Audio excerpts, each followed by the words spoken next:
Hello, welcome to Sacko. It is the match preview for West Ham against Everton coming up tomorrow afternoon, and this is it for Moyes, make or break, and it's actually it for Lampard as well. So, lads, how are we feeling ahead of the game? Just initial thoughts going in. I've got some off. You crack on first. I don't really know because we're both crap. Let's be honest. I think I'd really struggle to say that either team look like they're going to win. It's honestly, I saw a great tweet of West Ham, someone had tweeted West Ham versus Liverpool versus Everton, and they put a bunch of people playing football in blindfolds and just completely missing the goal, it really made me crack up, but it also pretty much sums up my thoughts about what the game is going to be. I don't really think there's going to be a winner. I think the winner is going to be the 90th minute, to be honest. When the game ends, I think that's going to be when the real winner is. Because we won't have to sit through any more of that game. I just think I can't really see us winning. I think there's bound to be an Onana winner against us, because that's just what happens when you are West Ham. And I think unless we play really, really well, I can't see Moyes keeping his job. Yeah, I mean, we'll get into that very shortly. Let's look at the kind of head-to-head going into this. Both played 19 games in the league. It's pretty grim reading. We are on the same points as them with 15. We're both in the relegation zone. We have one more win than them, and we're slightly better goal difference, which is keeping us above them at the moment. But it is very, very similar, and you can see the frustration from Everton fans' point of view and how much they are kind of really just frustrated with how their season's going, and it kind of puts it into perspective for us. Like, wow, we are actually amongst a really bad situation now. I don't know how we found ourselves in this situation, but we are. Mike, on to you. Do you think going into this match it is make or break for Moyes, or do you think regardless of the result he might get a little bit more time? To be honest, why does he deserve a bit more time? Let's be honest. Anyone saying he's got credit in the bank, okay, that's fine. He did have credit in the bank, but we're now 19 games in. We're halfway through a season, and we are still in the same situation, not playing any better. We're pressed a little bit higher, but we're not playing any better.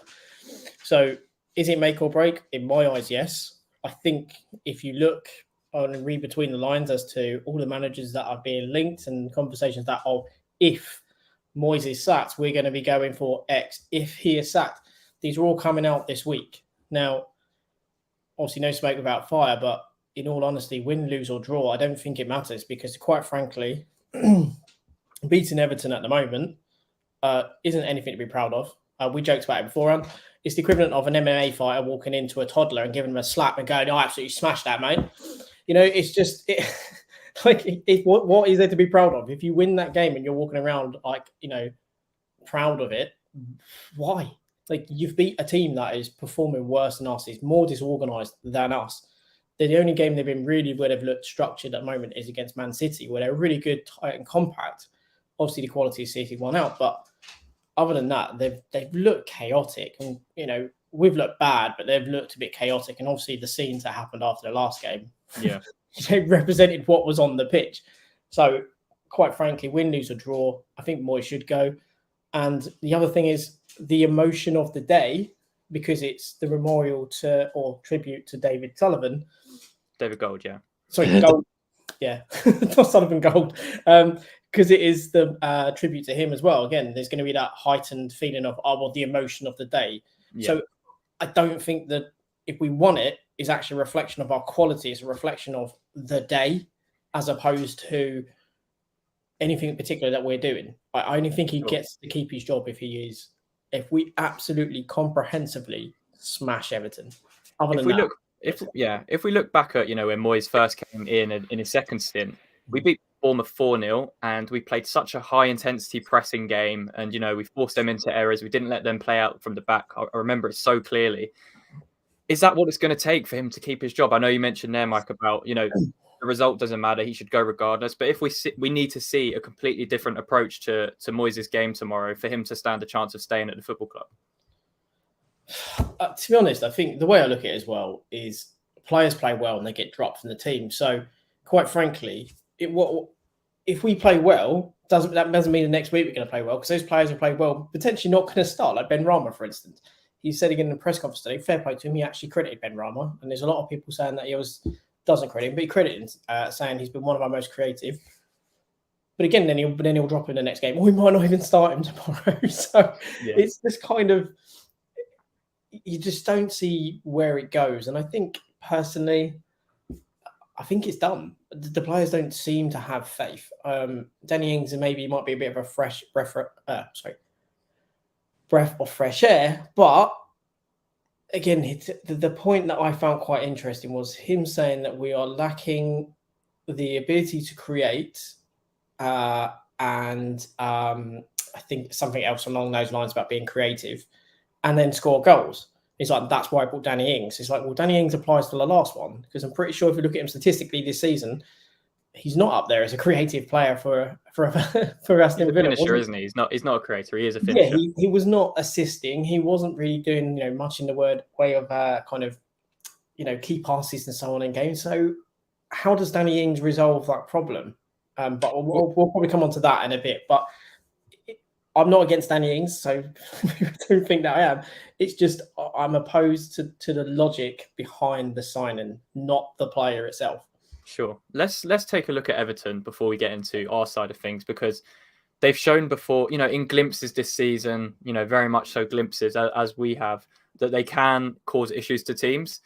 They got a point at the Etihad. That's, a very, very impressive achievement, regardless of what they've gone on to do since then or before that. So what are the kind of key dangers you guys see in that Everton side going into the match tomorrow, and what we should be kind of looking out for? Stuff, I'll start with you on that one. Well, as I mentioned, I think Onana's going to be a big part of that physicality, the engine, and just the ability to break up the play. That's obviously one of the big reasons that we wanted him. I think they've got a bit more in terms of their fullbacks. I mean, as Mike mentioned, it really is a bit of a dross affair in terms of we're speaking about quality, but these are we're both performing like championships, and I mean lower end of the championship sides, because Burnley and some of the teams coming up, they look better than us. But I think they've got a lot of physicality as well. They can hurt us from set pieces, and they, as poor as they've been, it's one of those games where it isn't Moyes' record against Everton really, really poor. Probably. But what about a player like Damari Gray, for example? Because he's shown that he has got glimpses of quality. He scored a really good goal away at City as well. He's got pace to hurt us. And if we are, the emphasis is on us tomorrow being the home team, and we've got to go out and we've got to press high. We've got to play with intensity. Is there that danger then we leave ourselves a bit exposed to that pace of Damari Gray? Look, I really like Damari Gray, and I think he has tons of ability, but he is incredibly inconsistent. And he's a player that, I've mentioned a couple of times. I've mentioned over the summer, but I just think if he plays well, then he's going to cause us problems. But if we defend well, and if someone like Aguerd has a good game, then I think it nullifies him. I don't really see how they've got that much. If Dominic Calvert-Lewin plays well, which he hasn't in a long time, then again, he could cause our defenders problems. But defenders like Zuma and Aguerd should be dealing with the sort of threat that he offers quite comfortably, or the threat that he is offering this season, not last season. So I'm kind of ambivalent. I think it's going to be one of those where if they score, I think it's either going to be a Fabianski howler or it's going to be a worldie of a goal. So okay, well, it looks like in terms of team news, all that's out for us is Scamacca. It looks like Zuma is back. So whether Moyes decides to start him, we'll have to wait and see, and whether it will be a back three or a back four. In terms of Everton team news, it looks like they will just have a Wobie missing, and the rest again will be pretty much fully fit. So it's an interesting one because there isn't really, I guess, with the Danny Ings arrival, there isn't really an excuse for Moyes going into this game because he's got his defenders fit again. You know, Zuma and Aged should be partnering each other. You know, he's got all of his midfield options available. And then, yes, Scamacca's out, but, you know, he's brought in Danny Ings, who he trusts, who he thinks is a proven Premier League goal scorer, the old cliche. So in terms of where we can look to hurt Everton and what you guys want to see tomorrow, where is that going to be? Because if Danny Ings does start or Antonio starts, which is likely it'll be one or the other, it's unlikely we'll play a two up top. How are we going to create those chances? Because we've seen how difficult we make it for ourselves to break down teams. And Everton are going to be, you know, we know what Frank Lampard's going to do. He's going to make it very compact and hard to break down. So what's the key for us? How are we going to do it? Yeah. I think at the moment, the way we're going to do it is actually playing close to centre forward, getting in and around play, you know, being there on second balls. Essentially, we've got to be 100% committed. We've got to try and win the second ball. If you don't win that, you get the third ball. It can't be that, oh, okay, well, we'll go jog back into space. The fact is, they got probably going to have two big, powerful runners from midfield in Decore, because he's probably going to come in for Iwobi. So they lose a bit of creativity there. But again, they're adding quite a powerful runner. They're going to have Onana, who's most likely going to be well up for it to kind of make the point of, well, that's why I chose Everton over West Ham. And yeah, we've got to get players in positions. And I don't think just lobbing it in the box is what's going to kind of break them down. You know, we can chuck it in the box and have Souček there, but the quality out wide has been awful in recent weeks. And again, it all depends on what we play up front, because if we play Antonio, then I think we're going to be blunt as hell. Again, with Ings, it's proper. That's just going to be a complete 50-50 performance, because he's only had one training session. I think if Ings or Antonio play, it's going to be a lot of hit into the channels and you chase it down, my son. And that's what it's going to be. And he's going to have, either one of them is going to have to try and stretch the likes of Tarkowski, Cody, or even Godfrey if he's playing. So it's going to be, I don't know. At the moment, you look at West Ham, you don't see really any patterns. So it's hard to say how we can hurt a team, because we have no discernible patterns ourselves. Yeah. And we have the lowest pass rate into the box this season, which has also meant that we've essentially had worse shots than most. Like, you know, a lot of people talk about XG, and we put out the one about the expected points. But ultimately, what all that says is that we're bad defensively when they're having shots, or essentially we are not stopping shots that we should be. Yeah. And we're not converting the small chances that we are having. And we have a decent XG, because we're getting penalties and we're having quite an accumulation of shots that are poor. And so obviously a masses. So I don't know. I look at the game and think, yeah, can we hurt Everton? Well, of course we can. At the moment, Everton is so disjointed that it could be anything. Genuinely, it could be someone coming off of someone's arse, you know, and then being a magnificent through ball. It just, Everton, a bit like us at the moment, it seems like if a mistake is going to happen and it's going to be the most innocuous thing, it's going to happen. Like, all best laid plans go out the window because either an individual switches off or just dumb luck, like in terms of a silly pass. Now, I'm not playing into bad luck, because obviously that's what Moyes has been saying. But, you know, it's just when you, as a fan, you sometimes sit there and go, well, that's just pure luck, how that's just dribbled on through. But it's mainly because the players are not concentrating and they're not aware of what they should do. And I don't think we have a plan in attack. And it's going to be the same. Get the ball down the wing.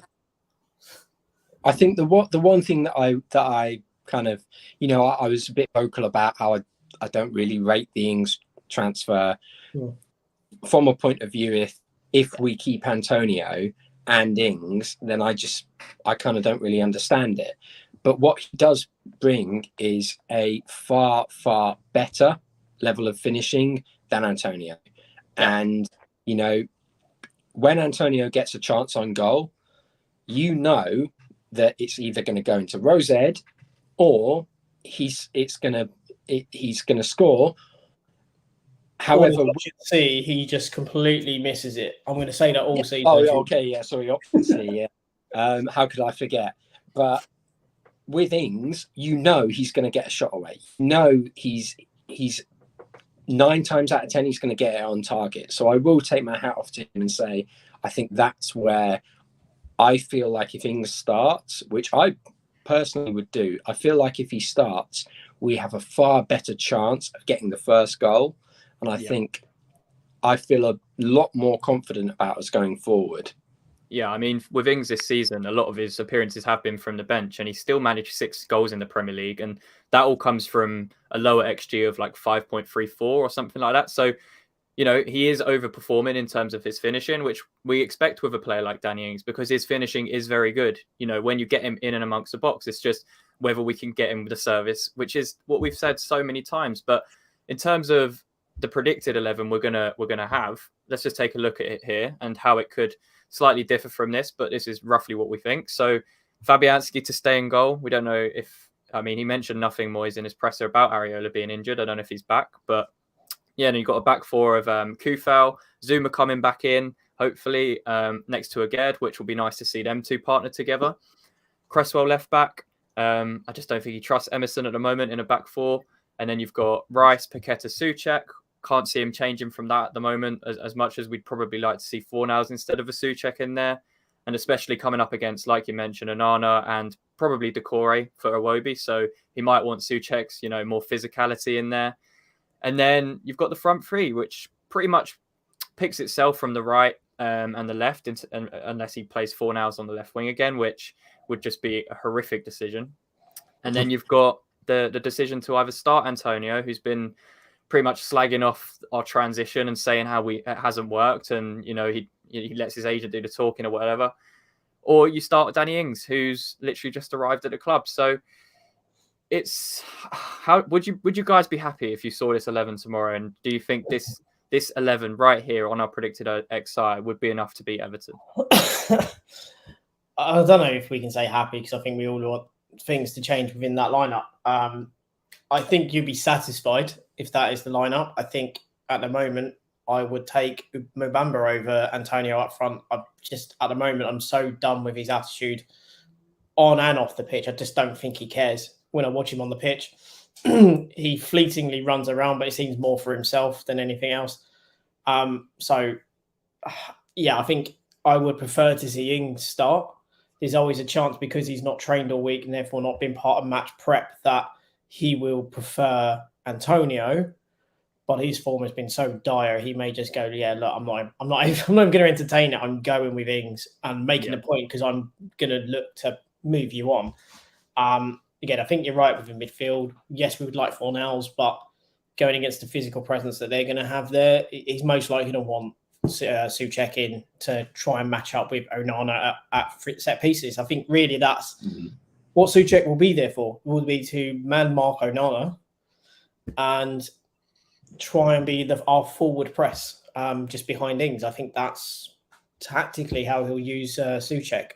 In terms of having Cresswell at left back, maybe for you, Stoff here, Ben Johnson's actually shown recently, well, not recently, but before, that he's actually a very good left back. And I've always said, you know, I remember saying it on one of our shows, that I think Ben Johnson's actually better at left back than he is at right back, because he just doesn't have the attacking qualities for me to do enough going into the final third. So if you play him at left back, there's less like demand on him to do that. Whereas if he plays right back, you would expect him to make those overlapping runs and cross the ball into the box a lot. And Ben Johnson's left foot's actually pretty good, so it makes him quite a versatile player. So would you perhaps be tempted to put Ben Johnson in ahead of Cresswell tomorrow? I'd have a fan. In fact, no, I would have a pie that a fan bought instead of Cresswell, to be honest. And that's like, I just think Cresswell has been diabolical this season. And, I don't care how many people tell me, oh, but he's got really good progressive passes, or, oh yeah, but last season he did this. Like, no, I'm sorry, you've not watched West Ham, or you're either watching highlights, because he has been so poor defensively. His lack of athleticism, his lack of pace, his lack of effort, particularly for the Wolves goal last week. I was really surprised at how many people weren't just going, that's unacceptable. That is really poor. In his defence, like, there were a lot of people that were just showing no effort for that there goal.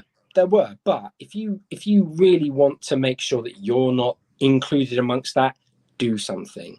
And I think it's been so many chances, so many goals we've conceded where he has made the wrong decision, or he's just not shown any effort. So I would put Ben Johnson in there.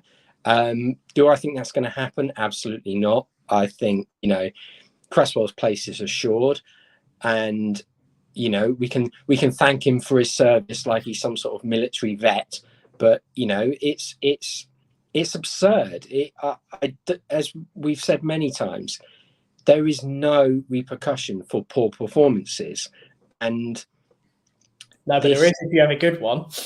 yeah, you get hooked off. But I just don't. I would feel a lot better with the athleticism that Johnson has, even if he can't cross. Well, what does that matter? Because Cresswell can't this season either. Can't cross anyway, yeah. Statistically, Ben Johnson's a better crosser. His accuracy is far higher than all of our fullbacks. Exactly. At least he offers a bit of defensive ability and that athleticism and pace. So, I really kind of scratch my head at it. We mentioned Souček being in that midfield three. The only thing that I kind of see this as an opportunity for me is to just go, well, I've got nothing left to lose. Why don't I give the fans what they want? And if they want Souček on the bench and Fornals in the three, give him it. I know he's a very stubborn man, and that's his want, but if he knows he's that close to the sack, why not just do it? Why not just say, I'm going to try it, and this is your three. If we lose this game, well, I gave the fans what they've been crying for weeks. So I think because in his mind, he believes playing Souček gives him the best chance of winning, and playing that midfield three of Rice, Paqueta, Fornals perhaps is a detriment to the results. But I mean, look at the league table. Look at how we've been performing. It's not worked. It has to change. Exactly. Will it change? No. And I think we're pretty confident that we won't see the midfield three tomorrow that we want to see. But yeah, let's just wrap this up, because it's a weird one, because if he loses or draws, he's gone. If we win, I think he stays, and I think we then go into a run of, well, excluding the FA Cup, we've then got Newcastle away, Chelsea at home, and Spurs away, and that'll be. This is what I mean, right? There is no point keeping David Moyes, because if you think if he loses the next game, you're going to sack him now. Yeah. Because if you're going to sack him if he loses one more game, just do it now. Because what's the point? You've set him up to fail. So you either back him for the rest of the season and hell or high water, you deal with the consequences, or you go one more game, Moyes, and you're sacked. Then you just go, just do it now. Also, what it's done is, if we are going to bring in a new manager, it's given them less time, perhaps in the transfer window, to make one or two signings that they probably would want to make. So let's be honest, we spoke about this. It was always going to happen. It was always going to be delayed, so they didn't have to go out and in the transfer window and make those purchases. Yeah, it was just obvious from the start. We called it December. As we've said many times on this show, we just don't do anything. We don't have a proactive member of staff at the boardroom. And if we did, things might be different, but we don't. So we just have to deal with it. I think Krasinski is slightly proactive, but the problem is he's hindered by having a minority share and can be essentially pushed down, because you just have David Gold's essentially treasury, or his shares looked after, most likely going to be taking advice from Sullivan that can just be kind of, listen, this is what we're going to go with. colluded into that, and then it doesn't matter what the minority shares do because you're outvoted every time. Yeah, but he doesn't have any control over that, does he? But we know how much Sullivan loves a punt in the transfer market, so he'll be wetting his beak at the chance to bloody get stuck in and do something. If you plan to leave in April, why spend money when someone else can go and do it in the summer? I think his ego is such that he would want to be the man. He can be, he can come out on TalkSport in a day or two and go, I've signed this player, and if we avoid relegation, he can dine out on that for years. When you look like that, when you look at that, Sloth, is that he could have done that last season in January. He could have been the big I am, said, I've gone and bought these players to give us a right push for the Europa League, and he didn't do it. So as much as he's got an ego, his ego is this: I don't want to be known as the man that took West Ham down right on the verge of me being able to sell the club. That's where his ego really is. I am a Premier League football owner. The rest is inconsequential. I am a Premier League football owner, and when we do well, he likes to step up and put his name to it. When we're not doing so well, let's keep this on topic anyway, because it is a preview of the match against Everton tomorrow, and let's wrap it up with our dreaded score predictions of the match and what you guys think is going to happen. Let's start with you, Sloth. What do you think? I don't think there's going to be a winner. I think it's going to be. I think we're all in this game, regardless. Could it be a double sacking with a draw? Oh, I think both clubs are the losers here, and I mean that with no disrespect to Everton, as much as I dislike Everton. I think they would agree, to be honest. Any Everton fans watching, they would agree. Yeah, and I never want to see a team go down, which is people might slate me for that. I don't like seeing teams go down because it costs people jobs, but I think we might come out of it with a 2-0 win, because I think we've got enough at the back to deal with what they have up top. Mike, any different? It's a 1-0. A shot coming from someone's left testicle from about 5 yards. It's going to be a scrappy goal from like a set piece or something. Part of me says that we will nip the result because of what the day means, that players will play up and they will try to do it for Mr. Gold. That's what my head says. My heart says, they're going to get a toe poke from like 20 yards. He's going to do an anti-Niemi and it's going to go right through his legs. They're going to wheel away like they scored a weldy and it's literally trickled at 2 miles an hour. Like, that's what my heart, like, that literally is what my heart is telling me that's going to be. And then they go, and I think that, and then, they turn around and go, we're going to back Moyes for the season. That's my heart, the cynicism of it. Something that would not surprise me is if Antonio scores his first ever goal for us from outside the box, and suddenly he's at the end of the game going, and this is what I meant when I said I wanted to when I want to start and I should be playing, and you just think, oh god. No, you know what? The goal will be Antonio's first goal for our club against, when he scored against Southampton, it just sort of exactly. Fell over. Someone's going to clear it. It's going to hit him straight on the head and just lob the goalkeeper. Right, so Mike, what's your score prediction before I forget? I'm going to go for a positive 1-0 win for us, but I say, man, I feel like an anti-Niemi moment could happen in this game, to be honest, for either side. It just feels like that type of game. Yeah, I think we'll win 2-1. I think if we don't beat Everton at home, then I don't know where we go from here other than sacking Moyes, and it would just be crazy to see. It'll come out after the game. If we lose or draw that game and it comes out, with the news saying, we're going to see how we do against Derby in the FA Cup, and then we'll make the decision after that, because January transfer window will be gone then. So exactly. I don't know. I just think, as I said, if they're going to go down the route of saying you lose the next game, regardless if he wins Derby and the one after, but and it's then you lose one more game or lose the next one, you're out. Just do it now because you've set him up to fail. So, for me, it should go after the game, win, lose or draw. Because I just think that no matter what, he's going to have some sort of weird. You have 3 games, you need to win these, like we did with Bilic, and it's just easier just to bite the bullet and sack. But the problem is, if they can eke it out to the end of January, that's 500 grand that they've saved. Yeah. So what you just kind of see it happening, don't you? That they wait to the end of Jan, window's gone, no new manager can come in and make requests as to, I want this, this, and this, and have money, and they save 500 grand in bringing and getting rid of Moyes as well. Well, that's just how it feels, right? Yeah. This time tomorrow, we could be managerless. We could have lost the game to Everton. We could have won the game. We'll find out very soon. And yeah, this has been our preview of El Sacko, as Mike loved to say, as our intro also said. But yeah, I mean, it's a weird game tomorrow. It has a very weird feeling about it going into it, and yeah, you don't really know what to expect from the game, other than that it will be an absolute dross game, full of very few chances or quality, and there'll probably be one moment of fluke that will settle the game and get the other manager to sack. So we'll see how it goes.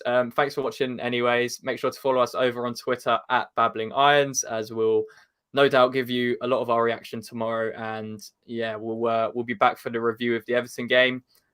And hopefully, I know we're a bit,